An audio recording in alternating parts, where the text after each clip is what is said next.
65 برس قبل اسلامی جمہوریہ پاکستان کا قیام ممکن بنانے والی سحر انگیز شخصیت، جس کی زبان انگریزی مگر اپنے سننے اور ملنے والوں کو اپنا گرویدہ کر لیتا، وہ بانی پاکستان قائد اعظم محمد علی جناح، جنہوں نے مفکر پاکستان علامہ محمد اقبال کے خواب کو تعبیر دی۔ تحریک پاکستان کے وقت کیا حالات تھے؟ پاکستان جب بنا تو اس وقت ملک کو قائد نے کیسے سنبھالا دیا؟ ان تمام واقعات کا چشمدید گواہ مسلم علی گڑھ یونیورسٹی کے سینئر طالب علم اور قائد اعظم محمد علی جناح کے ADC سلطان ظہور اختر کیانی، گولڈ میڈلسٹ تحریک پاکستان، تمغہ دفاع کشمیر، آج ہمارے ساتھ موجود ہیں، جن سے قائد کے بارے میں جانتے ہیں۔ رائے صاحب، وہ میرے والد جو تھے وہ بیوروکریٹ تھے اور گجرات میں پوسٹڈ تھے، تو میرا نام میرے دادا نے رکھا تھا اختر علی، اور چھوٹے میرے جو بھائی تھے ان کا نام انہوں نے رکھا تھا عابد علی، کیونکہ وہ ذرا شیعہ مسلک سے منسلک تھے میرے دادا۔ میری دادی چونکہ سنی تھیں، اس لیے ہم سارے پھر بعد میں میرے والد بھی نہ ادھر کے نہ ادھر کے بلکہ مسلمان تھے ہم لوگ۔ تو اس دور میں جب علامہ گجرات تشریف لائے اپنے بیگم کے کیس کے سلسلے میں، تو ہمارے یہاں ٹھہرے، تو میرا چھوٹا بھائی پیدا ہوا مسعود، جس کا نام انہوں نے رکھا، انہوں نے اس کا نام رکھا مسعود اختر، این صبح مسعود است کے اس چکر میں، چونکہ وہ نومبر میں خود پیدا ہوئے تھے، یہ بھی 9 نومبر کو پیدا ہوا۔ تو میرے والد نے کہا کہ میرے بچے دوسرے جو ہیں ان کے نام سردار صاحب نے، میرے دادا نے رکھے ہیں، تو وہ بھی آئے ہوئے تھے تقدیراً وہاں، تو میں ان سے پوچھ لوں ان کے بھی بدل دیجئے۔ اب ایک دا نام مسعود اختر ہو گیا، باقی اختر علی تھے، عابد علی۔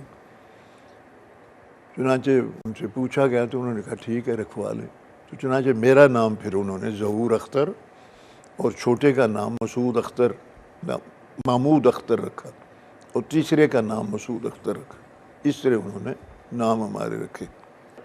میرے والد چونکہ نوجوان بیوروکریٹس میں سے تھے اور فکر اقبال سے متعلق تھے، اور علامہ کے جو بزرگ تھے حاجی لولو، جب وہ مسلمان ہوئے تو وہ پیدل جاتے تھے حج کو، تو اس وقت یہاں پہ پنجاب میں جستر گکھڑ کی حکومت تھی، تو وہ چونکہ میرے پیشوا ہیں، وہ ہمارے بزرگ تھے، تو جب میرے والد ان کو ملے پہلی دفعہ تو انہوں نے کہا کہ آپ جسرت گکھڑ کی اولاد ہیں؟ انہوں نے کہا جی۔ انہوں نے کہا وہ تو میرے بزرگوں کو پیدل حج کے لیے اٹک تک چھوڑنے جاتے تھے۔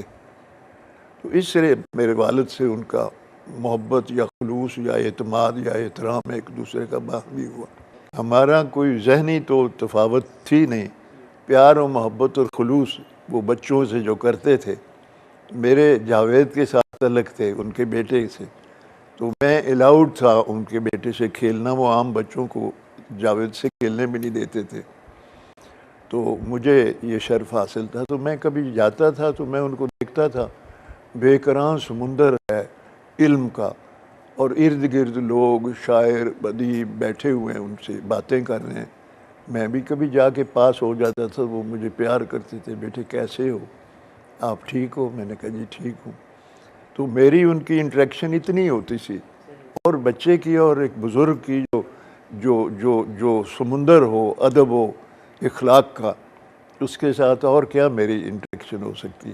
قائد اعظم جب لاہور تشریف لاتے تھے، خاص طور پر جب 23 مارچ 1940 کو حضرت قائد اعظم نے مسلم لیگ کو آرگنائز کر کے 3 اپنے رہنما اصول دیے، فیتھ، یونٹی اور ڈسپلن، اور اس کے اوپر عمل کروایا، تو تمام ہندوستان یکمشت ہو گیا ان اصولوں کو پا کر، جو کہ آج کل کی جو نسل ہے انہوں نے ان تینوں اصولوں کو توڑ کر فیتھ، یونٹی اور ڈسپلن کی جگہ پیسہ، برادری اور ہیرا پھیری کر دیا۔ تو حضرت قائد اعظم جب آئے قوم کو ایک آبجیکٹ دینے، ایک نصب العین دینے، تو اس وقت 23 مارچ کو انہوں نے وہاں پہ جب وہ لاہور ریزولوشن پاس ہو گیا تو اگلے دن میرے والد نے چائے پہ بلایا سب بزرگوں کو، ان کو، مسلم لیگ والوں کو، تو یہ بھی، اور بیوروکریٹس کو جو ان کو قائد اعظم سے ملائے، تو ملا رہے تھے قائد اعظم، تو میں بھی ساتھ ساتھ ان کے والد کے ساتھ ساتھ چھوٹا سا تھا. تو جب وہ مل چکے تو میری طرف دیکھ کے کہنے لگے کہ ہو از دس ینگ مین. تو میں نے آگے ہاتھ بڑھایا تو کہنے لگے اس کا نام ظہور ہے، علامہ اقبال نے رکھا ہے، اور یہ آپ کا بڑا فین ہے، آپ کی فوٹویں یہ اخباروں میں سے کاٹ کاٹ کے اس نے البم بنائی ہے. کہنے لگے ویل ڈن بوائے. تو وٹ ڈز ہی ڈو؟ انہوں نے کہا جی اس نے ابھی 8ویں جماعت میں اسکالرشپ لیا ہے. تو کہنے لگے کہ اور اس کا میڈیکل کی طرف رجحان ہے، میرا خیال ہے یہ ڈاکٹر بنے ذرا زیادہ، کیونکہ ہر سول سرجن جو ہے ڈسٹرکٹ کا اس کے ساتھ یہ اٹیچ ہو جاتا ہے جا کے، اور پوسٹ مارٹم جا کے کرتا ہے جو میتوں کی. تو کہنے لگے کہ سینڈ ہم ٹو علی گڑھ، میک ہم این انجینئر. وہیں سے میرا جو وہ سارا پلاننگ جو تھی میری ڈاکٹری کی تو ختم ہو گئی. تو مجھے پھر انجینئرنگ میں بھیجا گیا. قائد اعظم کے حکم کے اوپر میں وہاں گیا، علی گڑھ گیا. 1942 میں نے اچھے نمبر لیے تھے میٹرک میں. میرا داخلہ میری والدہ نے گورنمنٹ کالج لاہور میں کرا دیا تھا، تو میں بیسیکلی ریوین ہوں.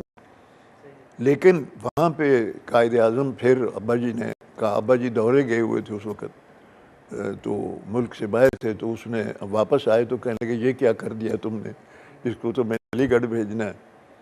تو ڈاکٹر ضیاء الدین تقدیراً لاہور آئے ہوئے تھے، تو ان کے ساتھ پھر مجھے انہوں نے علی گڑھ بھجوا دیا. علی گڑھ ایک لامتناہی سمندر تھا مسلمانوں کا. وہ ہر بچہ بڑا، اچھا برا، چٹا گورا، پاکستان، ہندوستان کا، افریقہ کا، اور آسٹریلیا کے مسلمان وہاں پہ آتے تھے، وہاں پہ تعلیم حاصل کرتے تھے. غریب بھی جاتے تھے، امیر بھی جاتے تھے. اور انہوں نے پیسے کے لیے نہیں بلکہ پڑھائی کے لیے اس کو رکھا ہوا تھا. اس کی وجہ یہ کہ تمام جو قائد اعظم کی نگاہ کرم ان کی طرف ہو گئی. ڈاکٹر ضیاء الدین خود بھی کنسٹیچوئنٹ اسمبلی کے ممبر تھے. انہوں نے قائد اعظم کو وہاں پہ بلانا شروع کیا. تو قائد اعظم کا وہ بالکل ایک اسلحہ خانہ بن گیا علی گڑھ. جو بچے تھے وہ سارے قائد اعظم کے وہ تحریک میں. قائد اعظم کی سب سے بڑی، ان کی لیڈرشپ کی سب سے بڑی جو بات تھی وہ یہ تھے کہ وہ، میں سمجھتا ہوں کہ ان میں ایک روحانیت زیادہ تھی، انسانیت، روحانیت، اور اور اور اور اور قول و فعل میں کوئی تضاد نہیں تھا. تو قائد اعظم جب وہاں پہ تشریف لاتے تھے تو ہم تمام علماء، اپنے طلباء، ان کو بڑے خلوص سے ملتے تھے، پیار سے ملتے تھے، کیونکہ وہ ہم کو بہت پیار کرتے تھے. سب سے بڑی بات ان کی یہ تھی کہ ان کو اردو آتی ہی نہیں تھی. وہ انگریزی میں تقریر کرتے تھے، انگریزی میں بات کرتے تھے. لیکن ان کے اس وقت 95% ہندوستانی جو تھے مسلمان، کسی صوبے سے ہوں، یو پی سے ہوں، بہار سے ہوں، بنگال سے ہوں، پنجاب سے ہوں، وہ یعنی انگریزی میں بات کرتے تھے جو ان کو سمجھ نہیں آتی تھی. لیکن ان کی باڈی لینگویج اور ان کی آئیز لینگویج کو وہ سمجھتے تھے. جذباتیت کا ایک وہاں پہ اثر ہو گیا تھا. تو وہ اس قدر ایک دوسرے کو سمجھتے تھے ہم لوگ کہ قائد اعظم کو تمام مسلمان ان کے جذبات کو سمجھتے تھے، ان کی آنکھوں کی زبان کو سمجھتے تھے. چنانچہ وہ جنہوں نے پاکستان میں نہیں آنا تھا وہ بھی پاکستان کی طرف مائل تھے، اور جن صوبوں نے نہیں پاکستان میں آنا تھا وہ بھی ان کی طرف مائل. میں 1929 کی پیدائش ہے، 19 سال کا ہوں گا. وائٹ نیچرلی جذباتیت تھی، وہ تو سارا جذبہ ہی تھا جس کے تحت یہ ملک بنا. ایون یو پی والے، سی پی والے، بہار والے، انہوں نے تو ادھر آنا نہیں تھا، لیکن انہوں نے پاکستان کو ووٹ کیا، اور 80% ووٹ جو ہے وہ مسلم لیگ نے لیے۔ تو اب جو لوگ یہاں آئے یا جو یہاں سے ادھر گئے، وہ منظر باتوں میں تو ہو نہیں سکتا، وہ تو فزیکلی آپ کو اس میں ہونا پڑتا ہے، لیکن ان کو پھر میں اگر کوئی بات کروں گا تو وہ لفاظی ہو جائے گی۔ آپ بھی فلموں میں دیکھتے ہیں، آپ بھی سب کچھ دیکھتے ہیں، آپ نے قائد اعظم کے اوپر جو فلم مسٹر جناح بنی ہے وہ بھی آپ نے دیکھی ہوگی۔ تو میرے کہنے سے تو کوئی بات بنتی نہیں، لیکن وہ جذبہ جو ہے اس وقت ایسا تھا کہ انسان چاہتا تھا کہ ہم کسی طرح پھوٹ کے آسمان کی طرف چھلانگ لگا دیں۔ کامن پن کی جگہ انہوں نے ببول کے کانٹے بھی استعمال کیے دفتروں میں۔ لوگوں کا جذبہ اندرون قلب ان کی آواز تھی، وہ جو آہستہ آہستہ آہستہ آہستہ آہستہ قائد اعظم کے 3 رہنما اصول، جو کہ کسی بھی نصب العین کو پانے کے لیے انہوں نے، پاکستان کو پانے کے لیے انہوں نے تعین فرمائے تھے، اس کو تو ہم نے چھوڑ دیا۔ اس کی جگہ ہم نے ان 65 سالوں میں پیسہ، برادری اور ہیرا پھیری، فیتھ، یونٹی اور ڈسپلن کی جگہ پیسہ، برادری اور ہیرا پھیری آ گیا۔ ہماری جو قائد اعظم کے وقت لیڈرشپ تھی، یا اس دور کے چند لوگ تھے جو لیڈرشپ تھی، وہ آہستہ آہستہ ختم ہو گئی، اور پھر یہ اس قسم کے چھینی ٹوکے بنانے والے لوگ جو ہیں، اور آگے پیچھے میں اب کوئی زیادہ بات نہیں کرنا چاہتا ان کے متعلق، اللہ ان کو ہدایت دے۔ تو حیدرآباد سے یار جنگ وہ تھے، اور اسی طرح بہت سے جو لیڈر تھے، ان سے انٹریکشن ہوتا تھا، آتے جاتے تھے، لیکن ہماری تو طبیعت ہمیشہ قائد اعظم کی طرف مائل ہوتی تھی۔ ہم ان لوگوں تو دیکھتے کم تھے، قائد اعظم کی طرف زیادہ رجوع کرتے تھے۔ وہ دیکھیں نا، جذبات انسان کے اب زبانی جمع خرچ تو نہیں ہو سکتے نا، لیکن میں یہ محسوس کرتا تھا کہ دنیا جہان کی دولت میرے ہاتھ آ گئی ہے۔ میں ان کے پیچھے جب کھڑا ہوتا تھا تو میں محسوس کرتا تھا کہ میں کچھ چیز میرے میں اندر کچھ پیدا ہو گئی ہے، جو جذبہ جس کے لیے میں ان کے پیچھے کھڑا ہوتا تھا۔ میں ہی تھا، اور بھی طلباء تھے، لیکن ہم چند لوگوں کو وہ ہمیشہ اے ڈی سی چن لیا۔ حضرت قائد اعظم جب پاکستان بن گیا تو کشمیر کے جو مہاراجہ نے اس کو ہندوستان کی طرف آپٹ کر دیا، تو ایک وہاں پہ بھی کموشن ہو گئی مسلمانوں کا، وہاں پہ جذبہ، وہاں کے جو مسلمان تھے انہوں نے جہاد شروع کر دیا۔ تو وہاں اس جہاد میں نے بھی حصہ لیا۔ ہم طلباء جو تھے، میں اس وقت علی گڑھ سے لاہور آ گیا تھا وہاں انجینئرنگ کالج میں، تو میں یہاں پہ سالار صوبہ تھا نیشنل گارڈز کا۔ تو ہمارے ساتھ نیشنل گارڈز کے طلباء اور دوسرے طلباء کو ساتھ لے کے ہم علی گڑھ کشمیر، جہاد کشمیر میں پہنچے۔ جب واپس گئے ہیں تو ہم نے دیکھا، میں نے یہ دیکھا کہ میں چونکہ کوائن کلیکٹر بھی ہوں، سٹیمپ کلیکٹر بھی ہوں، 6 سال کی عمر سے میں نے شروع کیا تھا، آج تک میں کلیکٹ کرتا ہوں، بلکہ کئی دفعہ میں لائن میں کھڑا ہوتا ہوں ٹکٹ لینے کی، تو بچے کہتے ہیں کہ آپ یہاں کیا کر رہے ہیں؟ میں نے کہا بیٹا آپ کی عمر میں یہیں پہ کھڑا ہوتا تھا، اور آج بھی یہیں کھڑا ہوں میں۔ تو میں نے آ کے جب دیکھا تو ٹکٹ بھی نکل چکے تھے، سکے بھی آ چکے تھے، اور جھنڈا بھی آ چکا تھا۔ تو میں نے اس سے کہا، حمید نظامی سے، جو کہ ہمارے پریزیڈنٹ تھے مسلم لیگ کے، میں نے انہیں کہا کہ یہ تو اس میں کریسنٹ الٹا ہے، یہ تو الٹا چاند ہے، یہ تو فالنگ کریسنٹ ہے، رائزنگ نہیں ہے۔ تو اس نے کہا کہ پھر ہم کیا کریں؟ تو ہم نے نواب ممدوح سے بات کی، انہوں نے کہا بھائی اپروول ہوا ہے سینٹرل گورنمنٹ کا، لیاقت علی خان نے کیا ہے، یا ان سے بات کرو۔ تو تقریراً قائد اعظم وہاں پہ تشریف لائے انہی دنوں میں، تو ساری کیبنٹ آئی اور قائد اعظم نے ایڈریس کیا وہاں لاہور میں جلسہ عام۔ تو میں نے قائد اعظم کو کہا، میں اپنے پیڈ کے اوپر سالار صوبہ نیشنل گارڈ کے اوپر لکھ کے لے گیا تھا کہ جناب والا اس طرح I am a science student, اور میرے حساب سے یہ جو چاند آپ کا یہ الٹا ہے۔ تو میں نے قائد اعظم سے یہ کہا، میں نے کہا قائد اعظم، یہ the crescent here is the other side, تو انہوں نے میری طرف دیکھ کے تو پھر لیاقت علی خان کی طرف دیکھا اور پھر کہا کہ واٹ از دیٹ ورس وچ علامہ اقبال ہے سیڈ، جوانوں کو پیروں کا، کیونکہ وہ اردو صحیح بول نہیں سکتے، جوانوں کو پیروں کا استاد کر دے. تو انہوں نے کہا جی جوانوں کو پیروں کا استاد کر دے، تو کہ یہ بچہ کیا کہہ رہا ہے. تو انہوں نے کہا ہاں بھائی کیا. میں نے اپنا خط ان کو آگے رکھ دیا. میں نے کہا یہ کریسنٹ الٹا ہے تو آپ اس کی سینکشن دیں. تو انہوں نے قائد اعظم نے کہا کہ ڈو اٹ. تو انہوں نے امیڈیٹلی اپنے ڈرائیور کو کہا کہ میرا تو جھنڈا سیدھا کرو. باقی ایک آرڈر ایشو کیا جو کہ اپنے منٹ ماسٹر کو اور پوسٹ ماسٹر جنرل کو کیا کہ اس کو سیدھا کرو. چنانچہ آج چاند ڈاک کے ٹکٹوں میں اور چاند آپ کے جناب علی نہ چاند آپ کے کوئن پر سیدھا ہے. قائد اعظم کا جو پریزیڈنٹ کا جو ایمبلم ہے اس کے اوپر بھی سیدھا ہے، جی ایچ کیو کے سائن کے اوپر بھی سیدھا ہے، لیکن جھنڈا الٹا ہے. آج کل جو 14 اگست کو جھنڈا لہراتے ہیں ہم، اس پہ کریسنٹ الٹا ہے. تو قائد اعظم کا ارشاد یہ بچوں کے ساتھ خلوص، محبت اور احترام، باہمی احترام یہ تھا کہ انہوں نے امیڈیٹلی آرڈر کیا کہ ابھی ٹھیک کرو.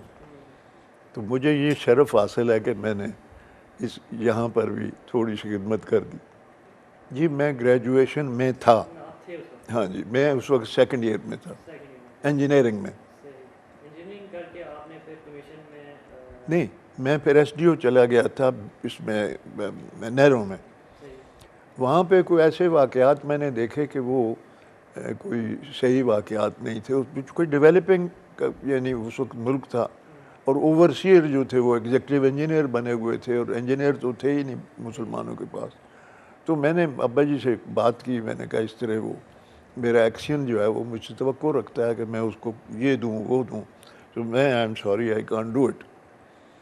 تو ایک واقعہ بھی بڑا مشہور اس میں ہے کہ مجھے ایکشن صاحب کی بیگم نے کہلا کے بھیجا، میں ریسٹ ہاؤس میں رہتا تھا، کہ میرے لیے چینی بھیجو. تو میں نے اپنا پیرے کے ہاتھ میں چینی دان ان کو بھیج دیا. وہ دیکھ کے تو بڑی حیران ہوئی. اس نے خامد کو کہا، اس نے اگلے دن میرے سے بات کی کہ راجہ صاحب آپ کمشنر کے بیٹے اپنی جگہ ہوں گے لیکن میری بیوی تو بوری سی چینی کی مانگتی، تو آپ نے یہ کیا ان کو بھیج دیا. تو میں نے انگریزی میں کہا where from I should get it. تو کہنے لگا انگریزی کٹ بولو میرے نال، تو چینی بھجوا دو. میں نے ابا جی کو بتایا. وہ کشمیر کانفرنس سے واپس جا رہے تھے پنڈی سے، تو راستے میں رکے. انہوں نے کہا میرے ساتھ چلو. تو واپس ہم گئے. جب تو لاہور میں انہوں نے جو اپنے کرنل اس وقت بلکہ بریگیڈیئر جنجوا اس کے پریزیڈنٹ تھے بورڈ کے، ان سے بات کی کہ میرا بچہ ہے اس کو میں بھیجوں. اس نے کہا کہ ہمارا کورس جا رہا ہے پی ایم اے میں، اس کو بھجواؤ. تو یہ 49 کا ذکر ہے. تو مجھے پھر وہ ارلی کورسز میں پھر میں آرمی میں چلا گیا. پھر میں نے فوج میں نوکری کی. پھر ابا جی جب فوت ہوئے میری 14 سال نوکری تھی، تو مجھے پھر ایوب خان کے کہنے کے اوپر میں نے فوج چھوڑی. اس کے بعد پھر مجھے بھٹو صاحب کے دور میں انہوں نے ایڈوائزر ٹورزم اور chief engineer P T D C بنا دیا. وہاں میں نے 10 سال نوکری کی. سمٹ جو لاہور میں ہوئی اس میں میں ایڈوائزر تھا ان کا. آپ کو گولڈ میڈل بھی جی ملا. وہ تحریک پاکستان کے حوالے سے جی تاریخ میں وہ اس وقت میں نے 3 جگہ پہ الیکشن لڑی. جو 45 کی الیکشن تھیں پنجاب میں وہ میں نے لڑی ہیں. سندھ میں نے قاضی اکبر اور جی ایم سید کے خلاف الیکشن لڑی. پھر بنگال میں الیکشن لڑی کلکتے میں. پھر ریفرینڈم جو ہے فرنٹیئر کا وہ میں نے لڑا تینوں. تو ان تینوں میں لیڈر تھا ایک چھوٹے سے ڈیلیگیشن کا. یہ میڈل میں جو آپ سے عرض کیا نا کہ وہ جو سویلین والنٹیئر تھا، جب میں نے فوج جوائن کی تو میں نے ان کو سرٹیفکیٹ دیا. بھائی میں نے تو یعنی کشمیر کے جہاد میں حصہ لیا ہے. تو پھر پاکستان آرمی نے وہ میرے اوپر کشمیر نہیں میں جب فوج میں تھا اس وقت میں نے اپلائی کیا نا کہ میں تو یہ آپ یہ میڈل دے رہے ہیں کشمیر کا تو میں تو انٹائٹلڈ ہوں، مجھے دینا چاہیے۔ پھر اس کے بعد وہ CNC کے پاس جاتا ہے نا کیس، تو انہوں نے اپروو کر دیا۔ دیکھیے چونکہ ہم نے قائد اعظم کے جو رہنما اصول تھے، ایک نصب العین کو حاصل کرنے کے لیے انہوں نے ٹرین کیا اپنی قوم کو فیتھ، یونٹی اور ڈسپلن۔ چاہیے جائے کہ ہم ان اصولوں کو اپناتے اور ہماری لیڈرشپ جو ہے وہ ان کو اپناتی۔ انہوں نے آہستہ آہستہ آہستہ پاکستان کو کھوکھلا کرنا شروع کر دیا۔ ہر لیڈر جو بھی آیا اس نے اپنے آپ کو صوبائیت میں الجھایا، پاکستانیت تو ختم ہو گئی۔ اس وقت کا جو جذبہ تھا کہ ایک ہوں مسلم حرم کی پاسبانی کے لیے، نیل کے ساحل سے لے کے تا بخاک کاشگر، وہ جذبہ تو ختم انہوں نے کر دیا آہستہ آہستہ۔ چھینی ٹوکے والے جو تھے انڈسٹریلسٹ قسم کے لوگ، وہ آپ کی لیڈرشپ پہ آ گئے، اور وہ وڈیرے جنہوں نے ساری عمر پاکستان کی مخالفت کی تھی وہ بھی ہیرا پھیری کر کے بیچ میں آ گئے۔ تو اس وقت ہمہ شمہ ہو گیا، یعنی ہر چیز کو لوٹو کھسوٹو اور پھٹو، لوٹو کھٹو اور پھٹو، یہ ایک جذبہ آ گیا ہر ایک کا۔ قائد ہوتا ہے جو آپ کو نصب العین دیتا ہے، قائد ہوتا ہے جو انڈیکیٹ کرتا ہے۔ تو جب ان کا یہ انڈیکیشن تھی کہ کھاؤ پیو اور لٹو ملک کو، تو وہ پاکستانیت انہوں نے ختم کر دی۔ پھر صوبائیت آ گئی۔ سب سے راس جو کچھ ایوب خان نے تھوڑا سا 1 یونٹ بنایا تھا وہ یحییٰ نے ختم کر دیا ولی خان کے کہنے کے اوپر۔ تو پھر آپ کا پنجاب اور جناب علی سرحد، اور پھر جناب علی آپ کا سندھ اور بلوچستان، یہ بلوچستان صوبے بن گئے، ویئر اس نے اس کو 1 یونٹ کر دیا تھا۔ تو جب ہم صوبائیت میں گھس گئے تو پاکستانیت ختم ہو گئی۔ دین میں بھی ہم اہل حدیث ہیں، بریلوی ہیں، اور جناب علی دیوبندی ہیں، وہاں پر بھی کوئی یکجائیت نہیں ہے، اسلامزم وہاں پہ بھی نہیں ہے۔ تو ابھی تک کوئی ایسا لیڈر ہم میں پیدا نہیں ہوا جو ہمیں انڈیکیٹ کرے کہ ہم نے جس طرح جذبہ تحریک پاکستان تھا اسی طرح اب جذبہ تعمیر پاکستان ہے ہونا چاہیے، وہ ہمارے پاس ہے نہیں۔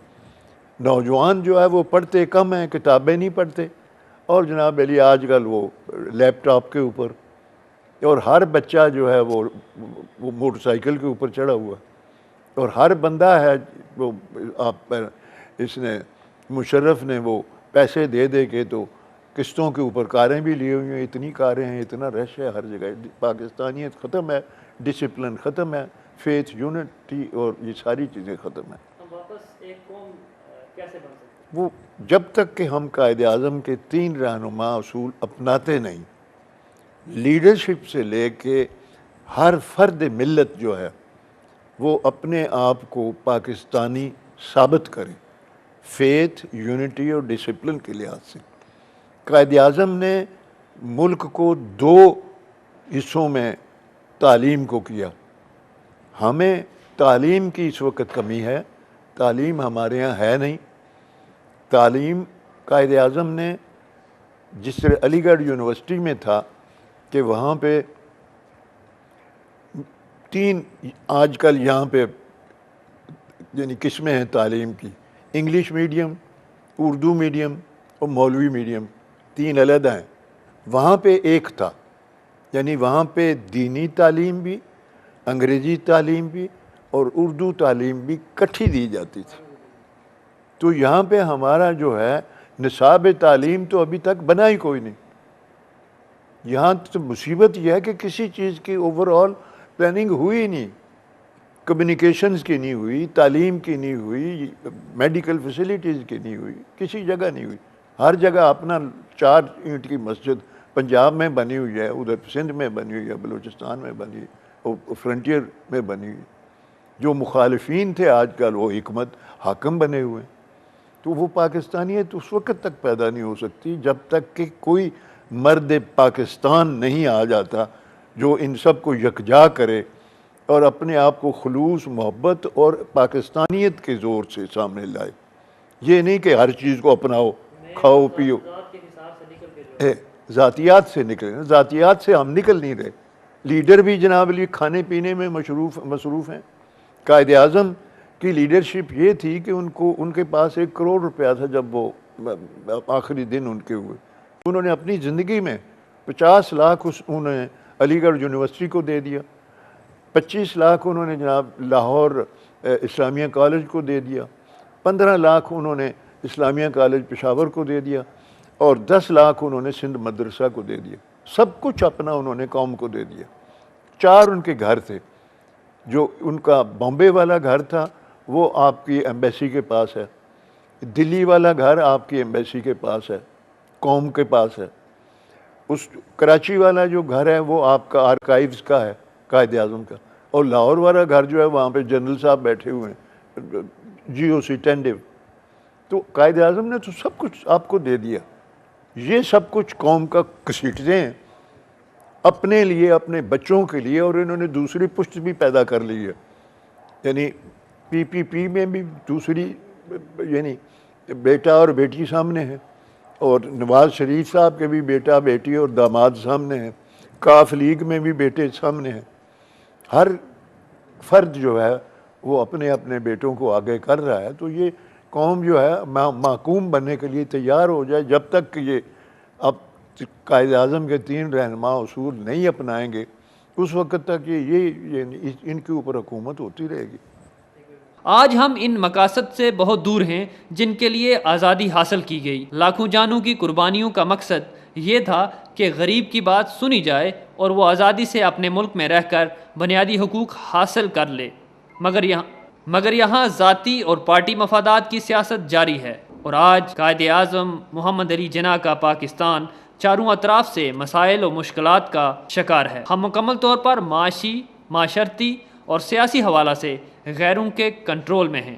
14 اگست کا دن جشن آزادی کا دن صرف جھنڈیاں لہرانے اور ترانے بجانے کا نام نہیں، بلکہ اس دن ہمیں یہ عہد کرنا ہوگا کہ قائد اعظم کے اس پاکستان کو دوبارہ بنانے کے لیے ہمیں قائد اعظم کے رہنما اصولوں پر عمل کرنا ہوگا، جس کے ذریعے ہی ہم علامہ کے اس خواب کو تعبیر دے سکتے ہیں. اس کے لیے آج ہمیں یہ عہد کرنا ہوگا کہ ہم اس کے رہنما اصولوں پر عمل کر کے اپنی ذات کے حصار سے نکل کر ایک قوم کی حیثیت سے سوچیں گے. کیمرہ مین اسماعیل مرزا کے ساتھ اسرار احمد راجہ، چینل 5 اسلام آباد.